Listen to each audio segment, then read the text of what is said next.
allowed to play in the Soviet Union. Now, for the rock-hungry Russian teens, it was really a coup. For Billy Joel, it was a chance of a lifetime. In a satellite interview from Russia, Billy Joel tells us more. Billy, do Russians really know who Billy Joel is? They do know who I am. I was surprised, but I wasn't sure how much of my stuff they were going to know. But they do know it. They know the names of separate songs. They even know some of the melodies, and they don't know the words. One guy was trying to sing Pressure, and he called it Crusher, but I knew the song because of the melody. Crusher. Were you worried about censorship? I don't get the feeling that they're worried at all about what the lyric is or what a message is.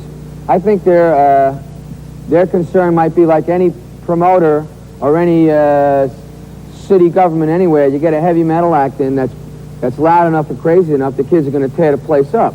I'm far from heavy metal. On the other hand, I don't think I'm a wimp either. I think it's a little mixture of both sides.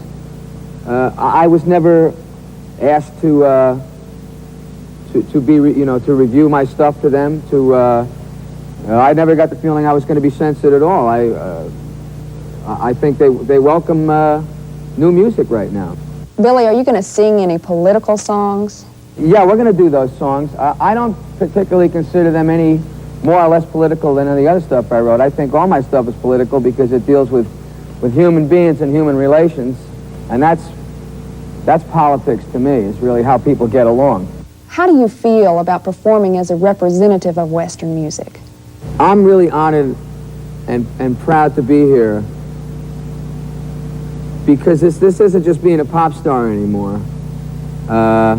This is something else. I haven't caught up with all of my emotions yet.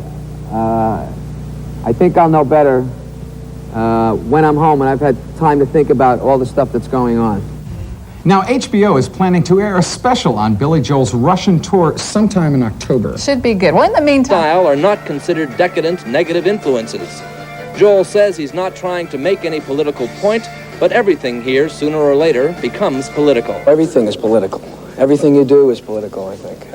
But to get up on a soapbox about it, I think, can be counterproductive. Well, music brings countries together, I think. He wants peace between our two great peoples, between Soviet and American. Right across Olympijski Prospect from the auditorium, another concert was going on. A traditional Sunday evening dance band playing in a Moscow park. Older music, an older crowd, one a little more reluctant to embrace the new style and the new ways. There is a conflict in the Soviet Union today between old and new, the entrenched and the modern.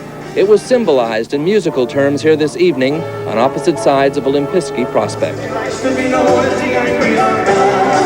Mark Phillips, CBS News, Moscow.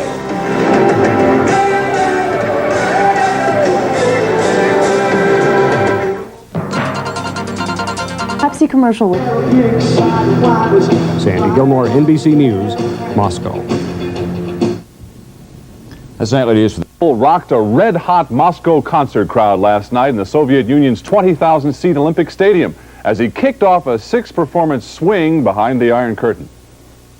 Opening night tickets ranged from 4 to 6 rubles, or about $6 to $9 by American standards, and were definitely hard to come by. I have no ticket, but I have a wishing.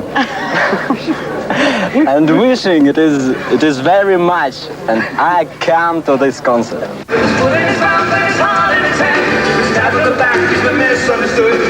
At first, it appeared the concert-goers were less than enthusiastic about the show, but eventually, Joel brought even the normally subdued Soviet crowd to its feet. Later, Billy Joel spoke of his feelings on the Today Show. The show was unbelievable. It started out a little bit on the quiet side, and I think what happened was there was a change in the audience. Some people left because it was too loud, and we do have a loud show, and their tickets were taken by kids outside who just came in and everything started changing around. By the end of the show, I tell you, the crowd looked like it could have been Detroit, it could have been Philadelphia. It was the same thing. Joel said he will drop a couple of ballads from the 2-hour-plus show, claiming they, as he put it, just kind of laid there. Billy Joel will barely break even on the $2 million production, but organizers say any deficit will be recouped from a documentary on the tour to be shown in the U.S. To take the plunge? Do you have a performance stint inside the Soviet Union surprised his Moscow fans last night when he became angered by a camera crew shining lights on the audience rather than on the stage. Joel screamed at the camera crew, flipped over an electric piano, and smashed a microphone on stage. Headlines in the morning papers read, "Billy Joel tosses a tantrum," and "Seeing red in Moscow." The cameras were there at Joel's behest, filming a documentary to be shown in the U.S. Joel later conceded that the outburst was a real prima donna act, but claimed he was protecting the integrity of his show.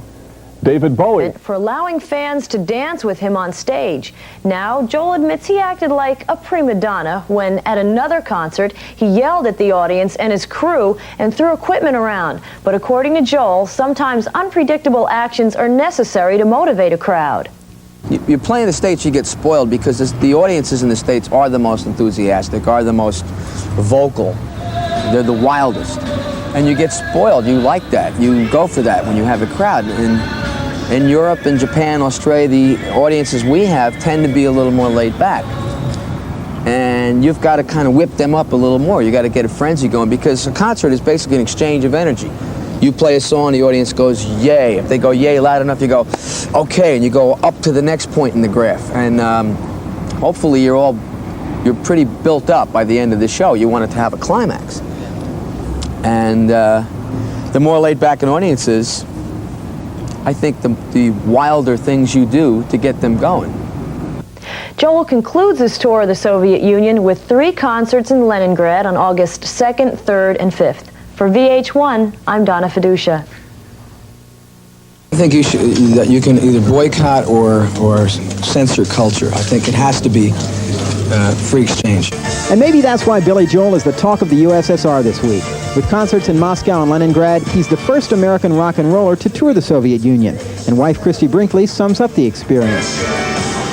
It was a little off-putting, but once we had the chance to meet the people, they were fantastic. The 15th James Bond with the Joel entourage for 2 weeks. And from London this morning, she brings us the first in a 5-part series with Billy.